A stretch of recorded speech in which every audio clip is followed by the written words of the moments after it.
Hey guys, welcome back to my channel AK vlogs. ಇವತ್ತಿಂದ ಏನಪ್ಪ ಅಂತಂದರೆ ಇದು ಆ್ಯಕ್ಚುಲಿ ನಿನ್ನೆ ವ್ಲಾಗ್ ಆಗಿರುತ್ತೆ. ಇವತ್ತು ಕೂಡ ಕಂಟಿನ್ಯೂ ಆಗುತ್ತೆ.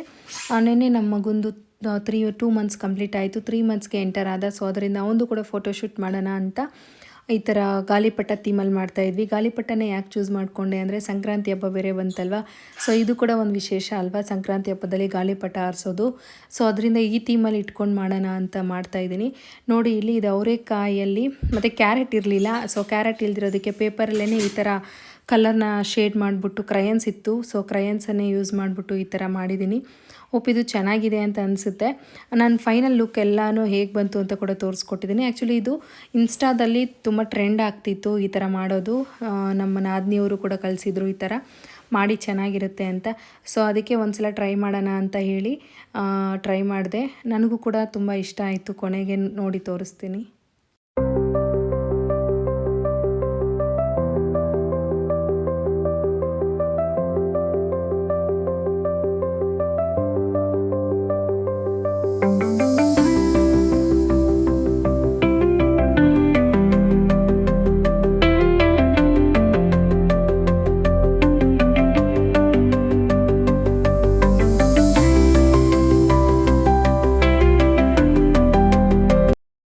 ಫೈನಲ್ ಔಟ್ಲುಕ್ ನೋಡಿ ಈ ಥರ ಬಂತು. ಮೆಹಂದಿನ ರುಬ್ಕೊಬಂದು ಅಜ್ಜಿ ಮೊಮ್ಮಗಳು ಮೆಹಂದಿ ಹಚ್ಕೊತಾ ಇದ್ದಾರೆ. ಟೈಮ್ ಎಷ್ಟಾಗಿದೆ ಗೊತ್ತಾ? ಟೈಮ್ ತೋರಿಸ್ತೀನಿ ನೋಡಿ. 10:30 ಆಗ್ತಾಯಿದೆ. ಇವಾಗ ಹಚ್ಕೊತಾ ಇದ್ದಾರೆ. ಎಲ್ಲರೂ ಮಲಗಿದ್ದಾರೆ ಊರಲ್ಲಿ. ನೋಡಿ ಹಚ್ತಾ ಇದ್ರೇ ಯಾವ ಕಲರ್ ಬರ್ತೈತೆ. ಸೊಪ್ಪಲ್ವ, ಏನೂ ಹಾಕಿಲ್ಲ. ಇದಕ್ಕೇನೇನಮ್ಮ ಹಾಕಿದ್ಯಾ? ಅದಕ್ಕೆ ಮೊಸರು, ಅಡಿಕೆ, ಸೊಪ್ಪು ಅಷ್ಟೇ. ಇನ್ನೇನು ಕಲರ್ ಬರೋ ಥರದ್ದು ಏನು ಹಾಕಿಲ್ಲ ನೋಡಿ. ಏನು ಹಾಕಿಲ್ಲ ಅಂದರೂ ಆಗ ಹಚ್ಬೇಕಾದ್ರೆ ಯಾವ ಕಲರ್ ಬರ್ತಾಯಿದೆ ನೋಡಿ. ಇದು ಸೊಪ್ಪು ನನಗೂ ಇಷ್ಟ, ಬಟ್ ನಾನು ಹಾಕ್ಕೊಳ್ಳೋಂಗಿಲ್ಲ, ಅದಕ್ಕೆ ಹಾಕ್ಕೊತಾ ಇಲ್ಲ. ಗಾಯ್ಸ್, ಇದು ಇವತ್ತಿನ ವ್ಲಾಗ್ ಆಗಿರುತ್ತೆ. ಮಾರ್ನಿಂಗ್ ಇದು 5:30ಗೆ. ಹಳ್ಳಿ ಕಡೆ ಇದ್ದರೆ ಭೋಗಿ ಹಬ್ಬನ ತುಂಬ ಚೆನ್ನಾಗಿ ಆಚರಣೆ ಮಾಡ್ತಾರೆ. ಸಂಕ್ರಾಂತಿ ಹಬ್ಬ ಅಂದ್ರೇ ಹಳ್ಳೀಲಿ ಜೋರಿರುತ್ತೆ. ಎಲ್ಲರ ಮನೇಲಿ ಹಸು ಇರುತ್ತಲ್ಲ. ಸೊ ಅದರಿಂದ ನೋಡಿ ಬೆಳಗಿನ ಜಾವನೇ 5:30ಗೆಲ್ಲ ಎಲ್ಲರ ಮನೆ ಹತ್ರ ನೋಡಿ ಈ ಥರ ಭೋಗಿ ಅಂತಂದರೆ ಬೆಂಕಿ ಕೆಂಡನ ಈ ಥರ ಕಾಯಿಸ್ತಾರೆ. ಮನೇಲಿ ಯಾವುದೇ ಹಳೆ ವಸ್ತುಗಳಿದ್ರೂ ಮತ್ತು ಭರಣಿ ತಟ್ಟಿರ್ತೀವಲ್ಲ ಅದೆಲ್ಲನೂ ಹಾಕಿ ಈ ಥರ ಸುಡ್ತೀವಿ. ಇದನ್ನು ಅಷ್ಟೇ ಒಂದು ದೋಷ ಅದೆಲ್ಲನೂ ಹೊಂಟೋಗ್ಲಿ ಅಂತ ಈ ಥರ ಮಾಡ್ತಾರೆ. ನೆಕ್ಸ್ಟು ನಮ್ಮ ಅಕ್ಕ ಈ ಥರ ರಂಗೋಲಿನ ಬಿಡಿಸಿದ್ರು. ಇದು ಯಾಕೆ ಕುಂಬಳಕಾಯಿ ಹೂವು ಇಡ್ತಾರೆ ಅಂತಂದರೆ ಇದು ಕೂಡ ಒಂದು ವಿಶೇಷ. ಕುಂಬಳಕಾಯಿ ಹೂವು ಇಟ್ಟು ಈ ಥರ ಸಗಣಿದಲ್ಲಿಟ್ಟರೆ ಅದು ಒಳ್ಳೆಯದು ಅಂತ ಹೇಳಿ ನಮ್ಮೂರ ಕಡೆ ಡಿಸೆಂಬರ್ 15ರಿಂದ ಜಾನ್ 15ವರೆಗೂ ಕೂಡ ಹಬ್ಬ ಮುಗಿಯೋವರೆಗೂ ಕೂಡ ಡೈಲಿ ಈ ಥರ ಸಗಣಿ ಇಟ್ಟು ಅದರಲ್ಲಿ ಕುಂಬಳಕಾಯಿ ಹೂವು ಇಟ್ಟು ಈ ಥರ ಹೂವದಲ್ಲಿ ಅಲಂಕಾರ ಮಾಡ್ತಾರೆ. ಇದು ಕೂಡ ತುಂಬ ಒಳ್ಳೆಯದು. ಸೊ ಅದಕ್ಕೆ hi guys, welcome back to my channel AK vlogs. ಇವತ್ತಿನ ವ್ಲಾಗ್ ಏನು ಅಂತಂದರೆ ಇವತ್ತೆಲ್ಲರಿಗೂ ಕೂಡ ಭೋಗಿ ಹಬ್ಬದ ಶುಭಾಶಯಗಳು. ನಮ್ಮ ಮನೇಲೂ ಕೂಡ ಭೋಗಿ ಹಬ್ಬನ ಮಾಡ್ಕೊತಾ ಇದ್ದೀವಿ. ಫಲ ಎರಿಯೋದು ಅಂತ ಹೇಳ್ತಾರಲ್ಲ. ಸೊ ನಮ್ಮ ಮನೇಲೂ ಕೂಡ ಒಂದು ಪೂಜ್ಯ ಕೃಷ್ಣ ಹುಟ್ಟಿರೋದ್ರಿಂದ ಅವನಿಗೂ ಕೂಡ ಈ ವರ್ಷದಿಂದ ಫಲ ಎರಿಯೋದು ಮಾಡೋಣ ಅಂತ ಏನೇನು ಪ್ರಿಪೇರ್ ಮಾಡ್ಕೊಂಡಿದ್ದೀವಿ, ನಮ್ಮ ಕಡೆ ಯಾವ್ಯಾವ ಥರ ಏನೇನು ಪದ್ಧತಿಯಿಂದ ಮಾಡ್ತೀವಿ ಅಂತ ಇವತ್ತು ನಿಮಗೂ ಕೂಡ ತೋರಿಸ್ಕೊಡ್ತೀನಿ. ಬನ್ನಿ ಇವತ್ತಿನ ವ್ಲಾಗ್ನ ಸ್ಟಾರ್ಟ್ ಮಾಡೋಣ. ಮೊದಲನೇದಾಗಿ ನಾನು ಎಲ್ಚೆ ಹಣ್ಣು ಅಂತಾರಲ್ಲ, ಇದು ಮೇನ್ ಇಂಗ್ರೀಡಿಯೆಂಟ್ ಇವತ್ತು. ಸೊ ಇದನ್ನು ಎಲ್ಚೆ ಹಣ್ಣನ್ನು ನಾನು ತೊಗೊತಾ ಇದ್ದೀನಿ. ನೋಡಿ ಎಲ್ಚೆ ಹಣ್ಣು ಮತ್ತು ಸ್ವಲ್ಪ ಚಾಕ್ಲೇಟ್ಸು, ಚಿಕ್ಕ ಮಕ್ಕಳಲ್ಲ ಸೊ ಅದರಿಂದ ಸ್ವಲ್ಪ ಚಾಕ್ಲೇಟ್ಸು ಮತ್ತು ಕಬ್ಬನ್ನ ಈ ಥರ ಚಿಕ್ಕದಾಗಿ ಕಟ್ ಮಾಡಿಟ್ಕೊಂಡಿದ್ದೀನಿ. ಇದು ಕಬ್ಬು ಹಾಕ್ತಾಯಿದ್ದೀನಿ. ನೆಕ್ಸ್ಟು ಮತ್ತು ಕಾಯಿನ್ಸು, ನಾಣ್ಯ ಅಂತ ಹೇಳ್ತೀವಲ್ಲ, ಕಾಯಿನ್ಸ್ನ ಹಾಕ್ಕೊತಾ ಇದ್ದೀನಿ.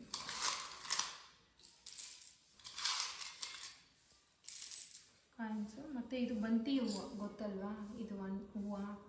ಈ ಹೂವನ್ನ ಮಿಕ್ಸ್ ಮಾಡ್ಕೋಬೇಕು. ಇಷ್ಟು ಹೂವನ್ನ ಹಾಕ್ಕೊಂಡು ಮಿಕ್ಸ್ ಮಾಡ್ಕೊಳ್ಳಿ.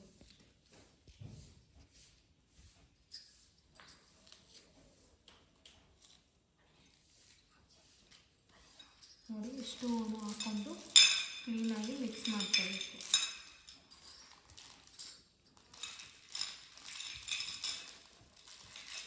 ಹಾಫ್ ಟೇಸ್ಬಿಟ್ಟು ಕೊಂಚಾಗಿ ನಾನು ನೋಡಿ ಈ ಥರ ರೆಡಿ ಮಾಡ್ಕೊಂಡಿದ್ದೀನಲ್ವ.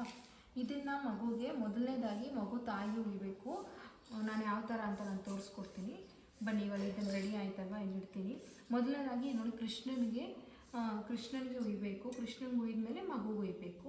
ಇದು ಆ್ಯಕ್ಚುಲಿ ನಾವು ಬೆಳಿಗ್ಗೆನೇ ಇದನ್ನು ಈ ಹಣ್ಣುಗಳನ್ನೆಲ್ಲ ಇಟ್ಟು ದೇವ್ರ ಮನೇಲಿ ಇಟ್ಟು ಪೂಜೆ ಮಾಡಿದ್ಮೇಲೆ ಆಮೇಲೆ ತೊಗೊಬಂದು ಕೃಷ್ಣನಿಗೆ ಹುಯ್ದ್ಮೇಲೆ ಆಮೇಲೆ ಮಗುಗೆ ಹುಯ್ಬೇಕು. ನಮ್ಮ ಕಡೆ ಆ ಥರ. ನಾನು ತೋರಿಸ್ಕೊಡ್ತೀನಿ ಬನ್ನಿ. ನೋಡಿ ಇಷ್ಟು ಥರ ತಟ್ಟೆನ ಇಟ್ಕೊಂಡಿದ್ದೀನಿ. ಅಂದರೆ ಕಪ್ಪು ಮತ್ತು ಚಾಕ್ಲೇಟ್ಸು, ನಾಣ್ಯ ಮತ್ತು ಬಂತಿ ಹೂವು ಮತ್ತು ಎಳಚೆಹಣ್ಣು, ಬಾಳೆಹಣ್ಣನ್ನ ಇಟ್ಕೊಂಡಿದ್ದೀನಿ. ಮೊದಲನೇದಾಗಿ ನೋಡಿ ಮಣೆ ಹಾಕಿ ಈ ಥರ ಮಣೆ ಇಟ್ಕೊಂಡು ಅದರ ಮೇಲೆ ಅರಿಶಿನ ಕುಂಕುಮನ ನಮ್ಮ ಮಮ್ಮಿ ಹಾಕ್ತಾಯಿದ್ದಾರೆ. ಅರಿಶಿನ ಕುಂಕುಮ ಹಾಕಿದ್ಮೇಲೆ ಅದಕ್ಕೆ ಸ್ವಲ್ಪ ಹೂವು ಹಾಕಬೇಕು. ಹೂವು ಹಾಕಿದ್ಮೇಲೆ ಅದ್ರ ಮೇಲೆ ಮಗುನ ಕುಣಿಸಿ ಫಲ ಎರೀತಾರೆ. ಮೊದಲನೇದಾಗಿ ನಾವು ಶ್ರೀಕೃಷ್ಣನಿಗೆ ಫಲ ಎರಿಬೇಕಂತ ಹೇಳ್ತಾರೆ. ಏನಕ್ಕಪ್ಪ ಅಂತಂದರೆ ಈ ಎಳಚೆ ಹಣ್ಣು ಇರುತ್ತಲ್ಲ, ಈ ಎಳಚೆ ಹಣ್ಣಲ್ಲಿ ಮರದಲ್ಲಿ ಶ್ರೀಮನ್ನಾರಾಯಣ ಅಡಗಿರ್ತಾರಂತೆ. ಸೊ ಆ ದೇವ್ರ ಸಾಕ್ಷಾತ್ ಆ ದೇವ್ರದೇ ಆಶೀರ್ವಾದ ಸಿಗುತ್ತೆ ಮಕ್ಕಳಿಗೆ. ಯಾವುದೇ ನರದೃಷ್ಟಿ ಆಗಲಿ, ಯಾವುದೇ ಬಾಲಗ್ರಹ ಅಂತ ಹೇಳ್ತಾರೆ ಗೊತ್ತಾ, ಬಾಲಾಷ್ಟಗ್ರಹ ಅಂತ ಹೇಳ್ತಾರೆ, ಆ ಥರ ಏನಾರು ಇದ್ರೂ ಕೂಡ ಹೊಂಟೋಗುತ್ತೆ ಅಂತ ಇದನ್ನು ಫಲ ಎರಿಯೋದು. ಇಲ್ಲಿ ನೋಡಿ ನಮ್ಮ ಅಕ್ಕ ಮಗಳು ಮತ್ತು ನನ್ನ ಮಗ ಕೂತ್ಕೊಂಡಿದ್ದಾರೆ. ನಮ್ಮ ಮಮ್ಮಿ ಆಗ್ತಾಯಿದ್ದಾರೆ ನೋಡಿ. ಇಲ್ಲಿ ಅವ್ನು ಕೂತ್ಕೊಳ್ಳೋಕ್ಕಾಗಲ್ವಲ್ಲ, ಈಗ 3 months ಅವನಿಗೆ. ಸೊ ಅದಕ್ಕೆ ಅವನ ಫೇಸು ಕೂಡ ನಾನು ಈ ವಿಡಿಯೋದಲ್ಲೇ ರಿವೀಲ್ ಮಾಡಿರೋದು. ಎಲ್ಲೂ ಕೂಡ ಇದುವರೆಗೂ ಅವನ ಫೇಸ್ ರಿವೀಲ್ ಮಾಡಿಲ್ಲ. ಯಾಕಂದರೆ 3 monthsವರೆಗೂ ಬೇಡ, ಮನೇಲಿ ದೃಷ್ಟಿ ಆಗುತ್ತೆ ಮಗುಗೆ ಅಂತ ಇದ್ರು. ಸೊ ಅದರಿಂದ ಭೋಗಿ ಹಬ್ಬ ಒಳ್ಳೆ ದಿನ ಅಲ್ವಾ. ಸೊ ಅದಕ್ಕೆ ಇವತ್ತೇನೇ ನನ್ನ ಮಗು ಫೇಸ್ನ ರಿವೀಲ್ ಮಾಡೋಣ ಅಂತ ಹೇಳಿ ಮಗು ಮುಖ ಕಾಣೋ ಥರ ವಿಡಿಯೋದಲ್ಲಿ ಇಟ್ಟಿದ್ದೀನಿ. ನಿಮ್ಮ ಆಶೀರ್ವಾದ ಕೂಡ ನನ್ನ ಮಗುಗೆ ಇರುತ್ತೆ ಅಂತ ಭಾವಿಸ್ತಾ ಇದ್ದೀನಿ.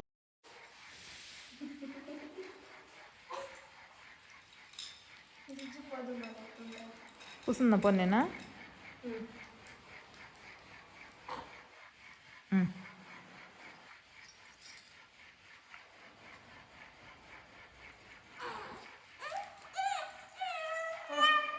ಅದೇ ಥರ ನನ್ನ ಮಗ ಹೋಗ್ತೀನಿ. ಫಸ್ಟು ಅದು ಕುಯ್ಬೇಕಲ್ವ, ಒಂದು ಕಾಸು ಅದು ಮತ್ತು ಚಾಕ್ಲೇಟು ಔಷಧ ಕಷಾದ రెండు చేతుల్లో పోయి లేయి లేసి పక్కన రైట్ సైడ్.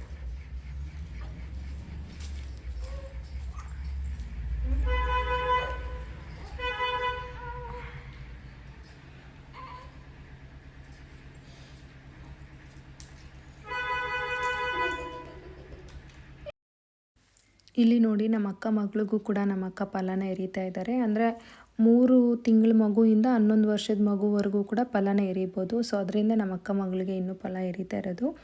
ನೆಕ್ಸ್ಟ್ ನನ್ನ ಮಗನಿಗೆ ಈ ವರ್ಷದಿಂದ ಸ್ಟಾರ್ಟ್ ಆಗಿದೆ ಅಲ್ವಾ. ಸೊ ಅದಕ್ಕೆ ಅವ್ನಿಗೆ ಈ ವರ್ಷದಿಂದ ಫಲ ಎರಿತಾ ಇದ್ದೀವಿ. ಫಲನ ಎರಿದಾಯಿತು. ಸೊ ದೃಷ್ಟಿನ ತೆಗಿತಾ ಇದ್ದಾರೆ ಇಲ್ಲಿ.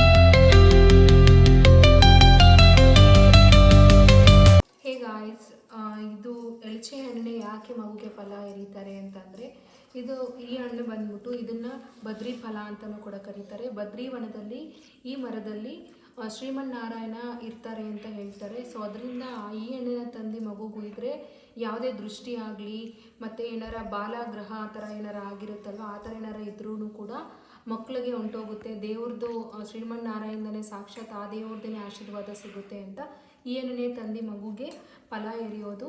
ಸೊ ಅದರಿಂದ ನಮ್ಮ ಕಡೆ ಈ ಥರ ಶಾಸ್ತ್ರ ನಾವು ಈ ಥರ ಮಾಡ್ತೀವಿ. ನಿಮ್ಮ ಮಕ್ಳಿಗೂ ಕೂಡ ಒಳ್ಳೆಯದಾಗಲಿ.